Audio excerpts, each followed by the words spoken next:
eu queria trazer alguns casos emblemáticos aqui que eu lembrei, né, dessa coisa do efeito manada, assim. Queria colocar esses nomes na nossa conversa, porque quando a gente traz esses casos reais, a coisa ganha carne e osso, né? Além desses que a gente já trouxe, eu anotei alguns aqui, que foi o caso do Los Hermanos. Eles explodem ali no final dos anos 90 com Ana Júlia. Viram uma febre nacional. Depois mudam radicalmente. Cara, não sei se mudam radicalmente a estética e parte do público abandona. Eles não eram a Ana Júlia. Eles eram outra coisa e a gravadora quis investir em Ana Júlia. E a partir desse momento, meio que passou a ser... como se fala assim? Tem que se falar mal do Los Hermanos. Eles são metidos, eles são elitizados, eles são não sei o quê, blá, blá, blá, blá, blá. Quando um artista muda e o público rejeita, você acha que é mais frustração estética ou quebra de expectativa emocional? Acho que, em geral, é assim. Ou seja, ele muda e o público rejeita, né? É uma quebra de expectativa emocional, porque o público ele cria um vínculo ali com a obra, né? Até de identidade, a gente está falando disso aqui, né? E aí, quando o artista muda, parece uma traição, assim, uma traição simbólica, lógico, né? Mas porque a música ela não é só som, né? Ela é memória, ela é uma fase da vida, ela é a própria autoimagem que você tem. Então, ou seja, a recepção, assim, do público, né, que reage negativamente a uma mudança estética, ela tem até teorias de recepção artística, né, que falam um pouco disso, né, o público ele não consome tipo só a música, ele consome assim, um horizonte de expectativa.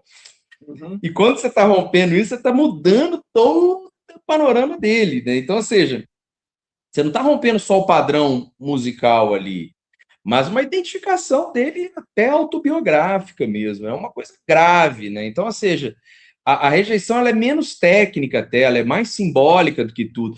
E isso a gente... O Los Hermanos acabou que ficou refém de Ana Júlia ou não, né? Mas parece que o Brasil gosta de Ana Júlia e não gosta dos Los Hermanos, e o público dos Los Hermanos gosta dos Los Hermanos e não gosta de Ana Júlia, né? Então, essa coisa. Eu estava agora em Lavras Novas, né? Assim, um distrito de Ouro Preto no carnaval, passa a bandinha de rua tocando Ana Júlia e todo mundo pira, assim, então, mas é isso.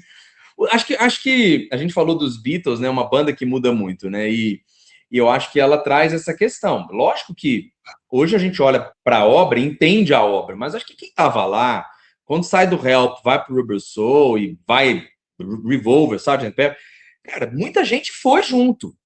Muita gente não foi. Eu me lembro de uma análise antiga, muito antiga, que eu lembro da Jovem Guarda, assim, que o cara resumia, mas, assim, é uma simplificação meio tosca, não é bem assim, tá? Já vou colocar todas as problemáticas, mas eu quero só deixar, assim, pra gente fazer essa brincadeira. Que ele falava assim, a Jovem Guarda era a juventude brasileira que não ouviu Sgt. Peppers, a Tropicália era a juventude brasileira que ouviu.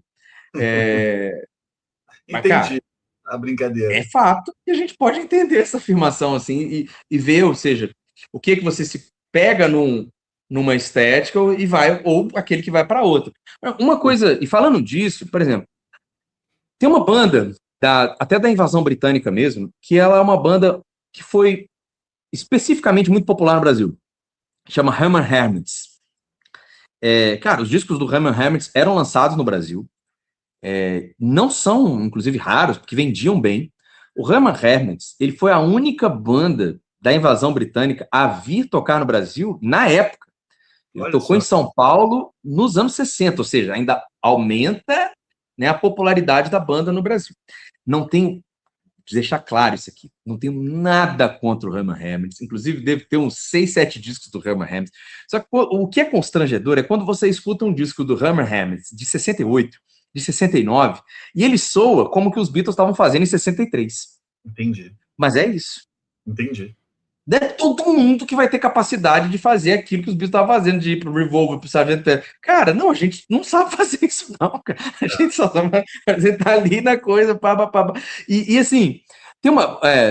assim, pra quem não sei quem é Mohammed, there's a kind of Hush all over the world tonight. Isso é Hammerham. E, cara, só que eles fizeram There's a Kind of Hush a carreira toda. A carreira toda. É uma gracinha, é fofo, é bonitinho, é inofensivo. Mas é isso, fofo, inofensivo, bonitinho. Não produz. Só que às vezes a pessoa que estava ali ouvindo a Wanna Hold Your Hands tinha aquela expectativa, era aquela autoimagem, era aquela identificação afetiva que ela tinha de uma coisa fofa, inofensiva, bonitinha, que Taxman, que Rain, que Tomorrow Never Knows, que Good Day Sunshine, não era mais essa. Não era mais essa. Então, ficou com There's a Kind of Hush. Perfeito. Pegando esse seu exemplo, e a Jovem Guarda e a Tropicália que você falou, por que o Roberto se destacou? Porque ele parou de fazer Jovem Guarda. E os artistas da Jovem Guarda seguiram fazendo músicas no estilo Jovem Guarda. O Roberto conseguiu sair dali e gravar soul, gravar outros compositores. O Erasmo também, né? Foi para outras áreas.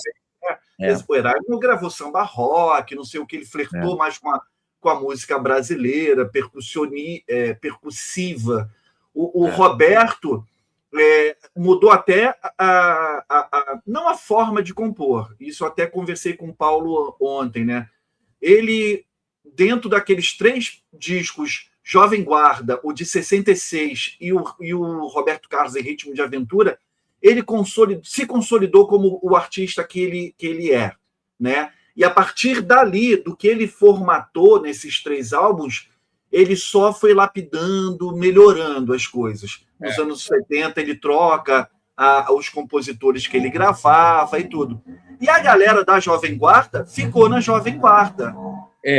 Eu até fiz essa diferença, falei que era uma coisa meio simplificada e não era bem verdade, porque assim, quando a gente vai ver, o Roberto foi fazer outras coisas, o Erasmo foi fazer outras coisas, a Vanderleia foi fazer outras coisas, o Ronivon foi fazer outras coisas, os Incríveis foram fazer outras coisas.